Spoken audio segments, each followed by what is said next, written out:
All right, last time we had left off with passive transport, talking about diffusion, and then talking also about osmosis. Remember something, for example, water wants to travel from where it is more concentrated to where it is less concentrated, and that's our concentration gradient. When we're talking about osmosis and diffusion, again, this is passive. It does not use energy. If we're talking about osmosis, we're just talking about water moving across a membrane. So we're not talking about the solute now. Typically, solute doesn't move because it's too large or has a charge, or that for some reason it's not able to move. So water will want to move from where it is higher concentrated to where it is less concentrated. Here I have this weird tube-looking thing that has a membrane that is semi-permeable here. And what will happen over time is water will want to move from where it is high concentrated to where it's low concentrated. Okay? That also means it's going to move from where there is, make sure I say this right, where there is a higher concentration of solute. Okay, so it's moving to lower water, but it's moving to higher concentration of solute, okay, to try and balance out the water. When it does that, what do you notice about this guy over here? What's happened? The water's moved, and it's moved upwards, right? So now it is higher over here, which is great because it's an open container and it can do that. However, if you're talking about a living system and you're pushing water into a cell, Gesundheit, you've got to deal with the fact that that cell may only be able to take a certain amount of pressure. So in our equations that we've been talking about with our water potential, we say that the overall water potential is equal to solute potential plus the pressure potential. Okay, and that pressure potential comes from the fact that there is, in many cases, a cell wall that will be pushing back against the water as it tries to move into the cell. Okay. If you're talking about an animal cell, they don't have cell walls, and because of that, that value will drop out of the equation, and the water potential will be equal to just the solute potential. Let's see what this one says. So when we talk about water balance in cells, we talk about something called tonicity. And that is the ability of a surrounding solution to cause a cell to either gain or lose water.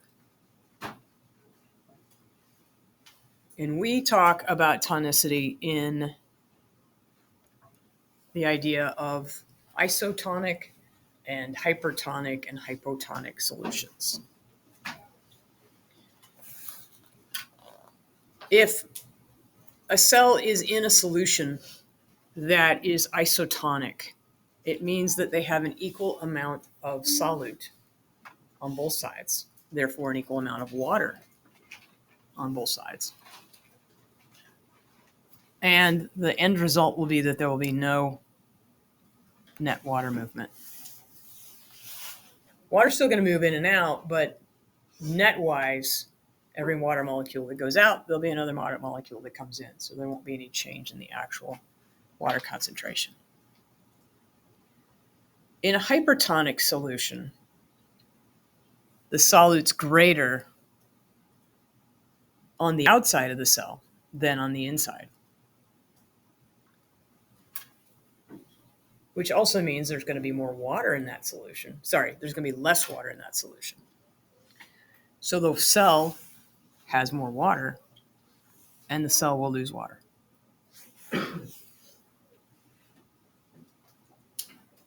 Hypotonic solution is just the opposite. Now, the solute concentration outside is going to be less than inside. And so the cell is going to gain water.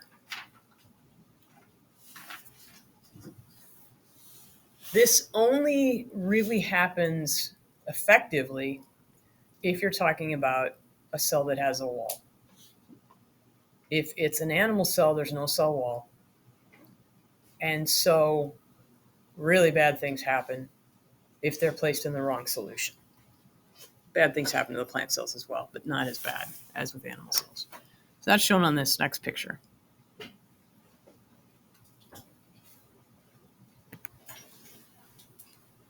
Up at the top, I have animal cells, or an animal cell. This is a red blood cell up here. Got my animal cell, and down here I have a plant cell. And it's showing these cells in different solutions. If I have a hypotonic solution,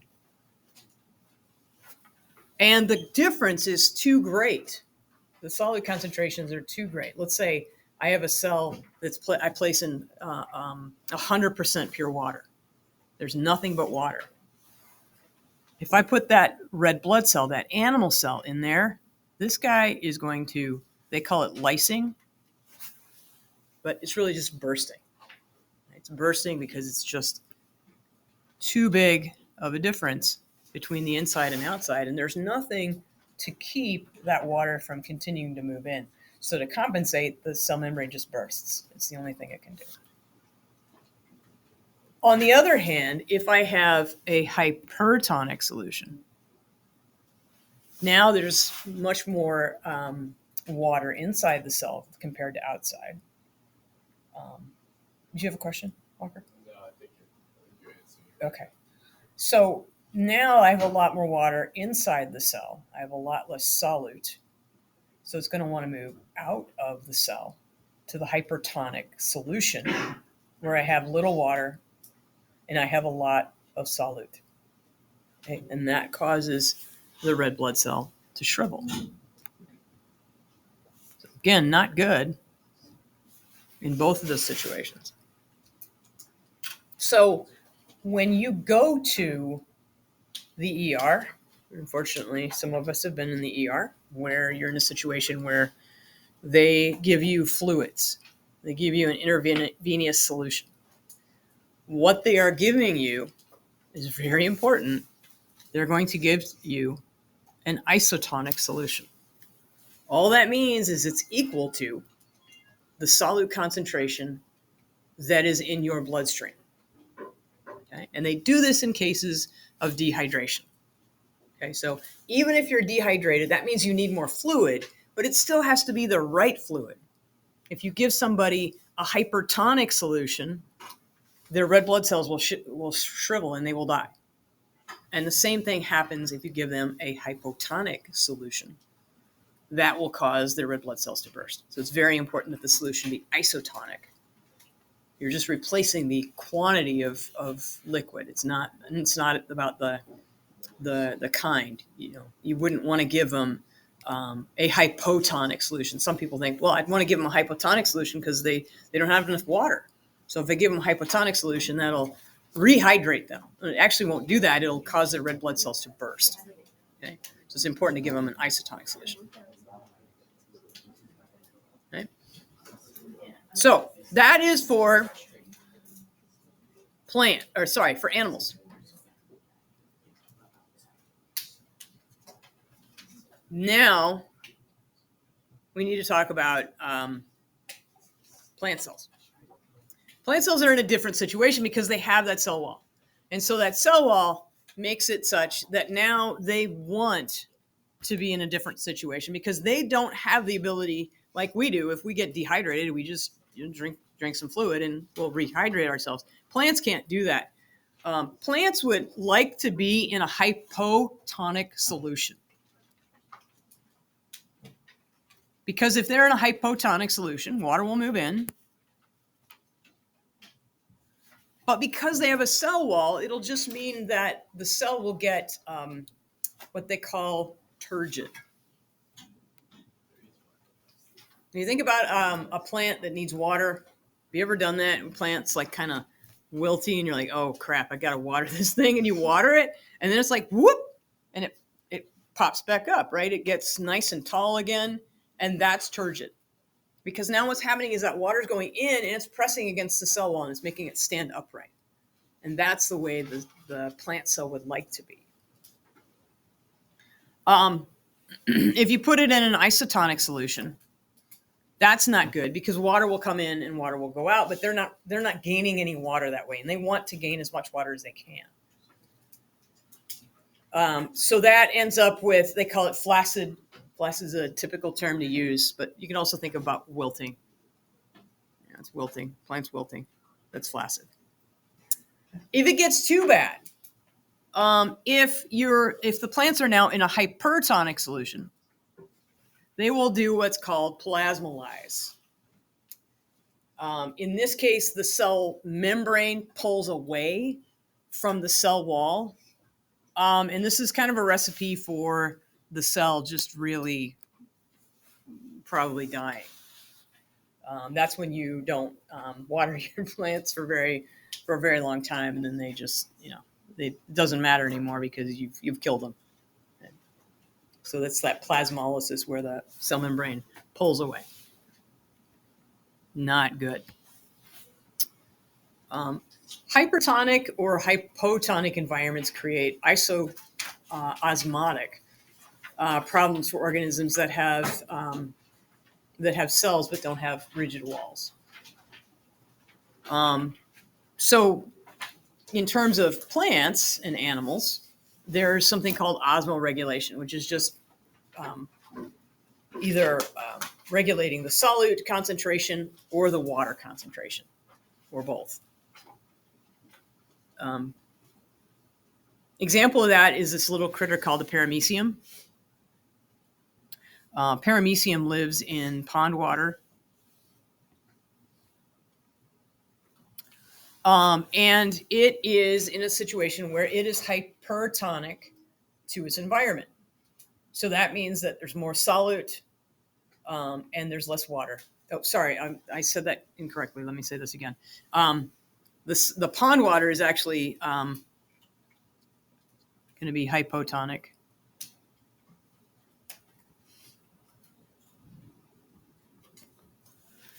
And it itself is hypertonic,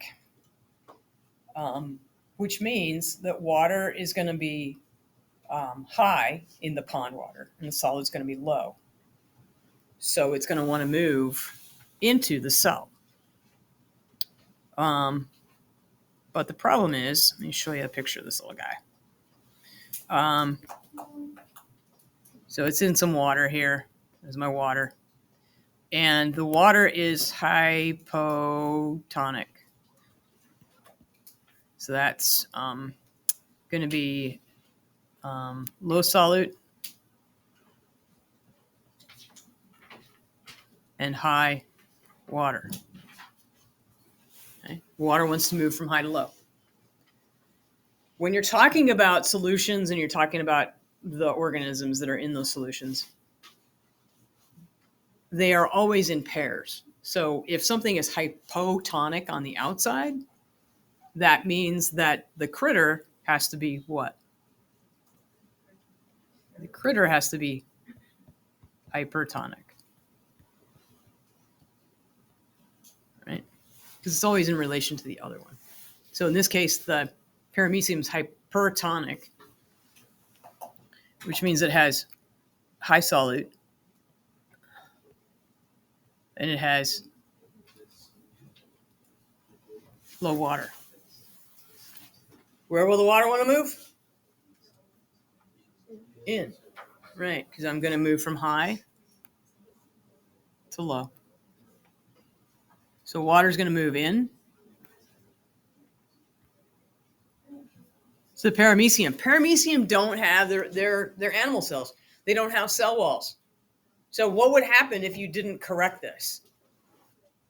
What would happen to this poor little single cell critter? It'd explode. Yeah, it would burst. So to deal with that, they have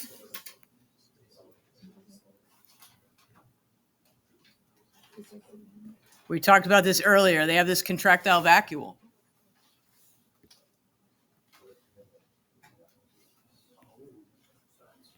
And that contractile vacuole is shown here. And I actually have a little video of that.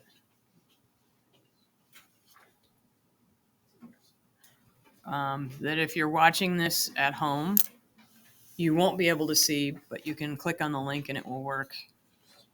Screencastify, unfortunately, doesn't go to the new window. And we have to watch an ad, I think. Vinyl floors. Somebody knows what I'm looking for. All right, skip. So here's a little paramecium, and that's the contractile vacuole. So it opens, it gets really full, and then eventually it squeezes the water out. So it constantly, it's kind of like a sump pump. Does anybody have a sump pump in their basement? Yeah, right. Water goes into your house and you don't want your house to flood. So that sump pump squirts the water back out again. Same thing with this little paramecium. He's got to do the same thing. Here's another one here. Squeezes it out. There's another one. Kind of cute. So that's just that's an adaptation that animal has done to keep from bursting. Poor little guy.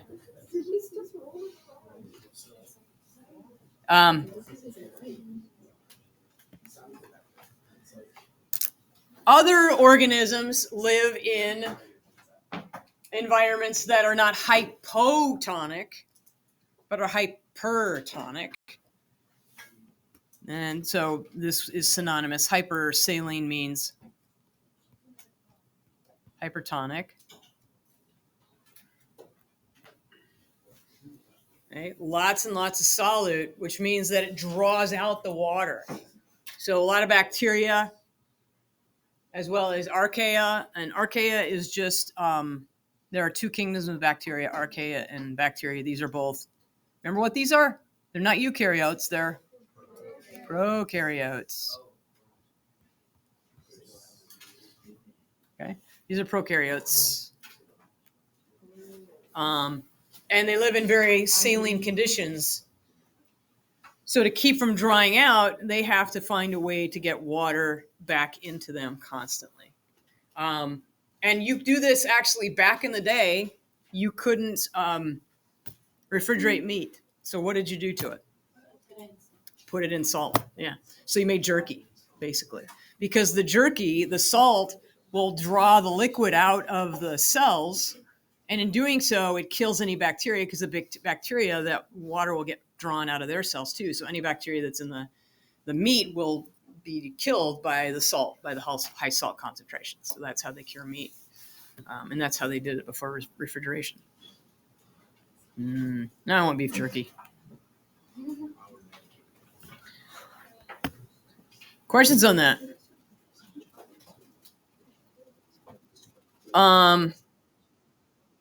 Okay, so cell walls help to maintain water balance.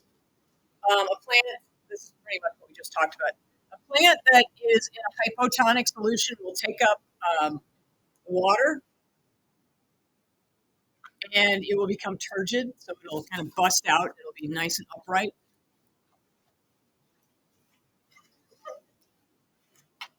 I think my video is still playing in the background here.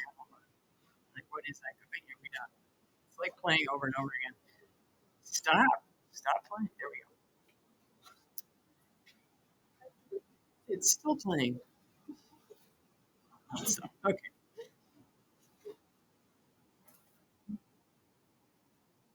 Oh, there it is. It's something else. What the heck is this?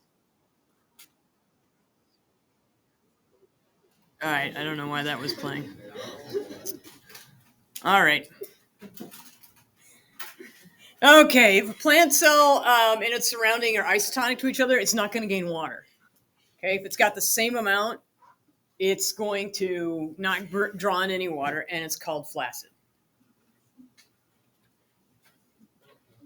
Fortunately, I'm doing this with AP biology students and not my freshmen. Limp. Okay, when it wilts, it's like, oh, feed, please water me. Whoop. Got watered. You're nice and turgid again. Whoop.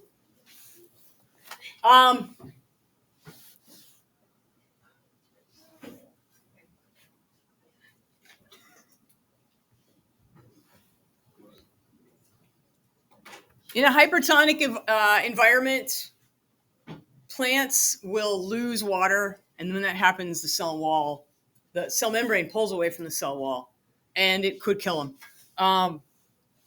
I am going out to Colorado next week. Well, and by that I mean this weekend. Woo-hoo. They got 4 inches of snow in the mountains.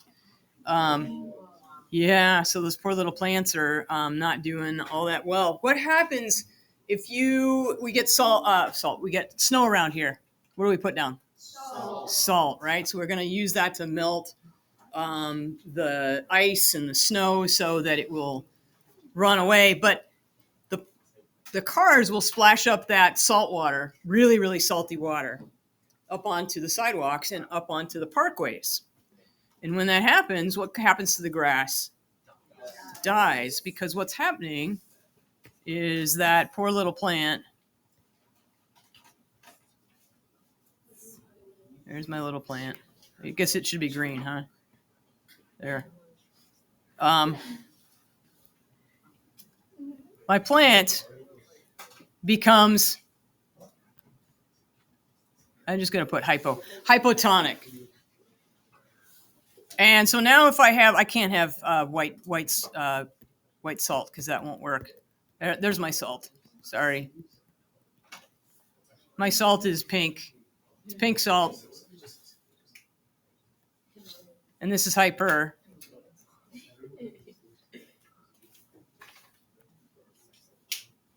My water? Actually, I shouldn't do that. I don't want to do that because water doesn't actually come out of the stem. It comes out of the, I lost my stem. There we go. Beep. The water goes out. Water leaves. And then this plant becomes very unhappy. It's an unhappy plant. Yeah, Walker? Can you gargle with salt water when you're sick? Is that to kill? Yeah, it is. That's a great extension. Yeah. Salt water, when you gargle with it, like if you got strep throat. I had strep throat last year. That was bad. What it will do is it will pull the water out of the bacteria cells that are down in your throat, and it'll kill them. So it's a good thing to do. Yeah, pretty good. Right.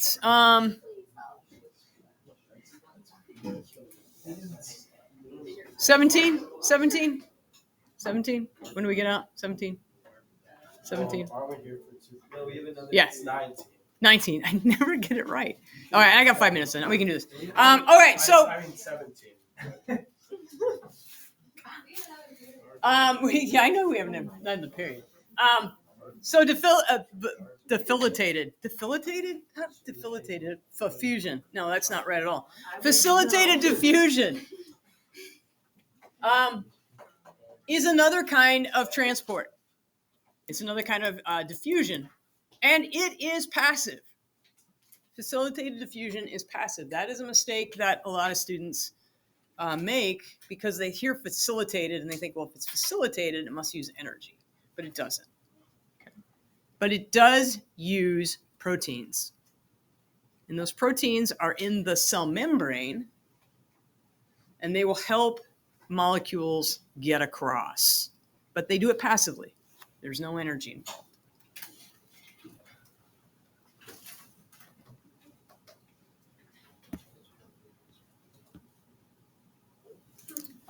Examples of those proteins would be channel proteins.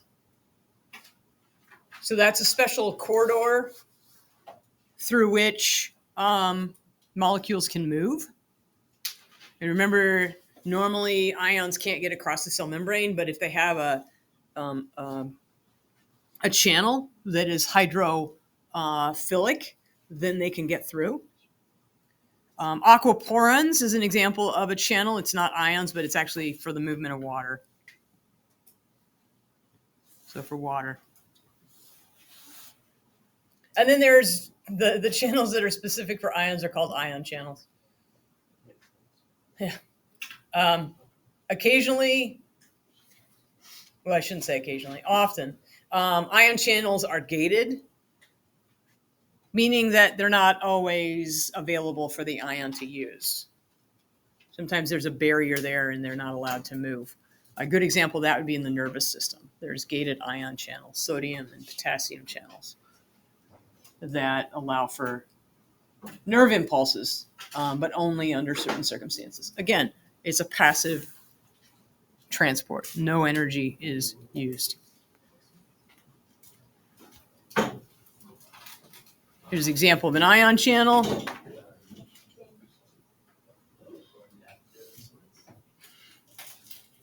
And a carrier protein below it. Both of those are passive. Carrier proteins can undergo a subtle change in shape so that they can do this thing called translocation. All that means is they change shape slightly so that they can bring a molecule inside. And that is shown in B here, where the shape is going from one shape to another. So it starts like this, it grabs a molecule, and then it goes like that, and then the molecule can go inside. Done.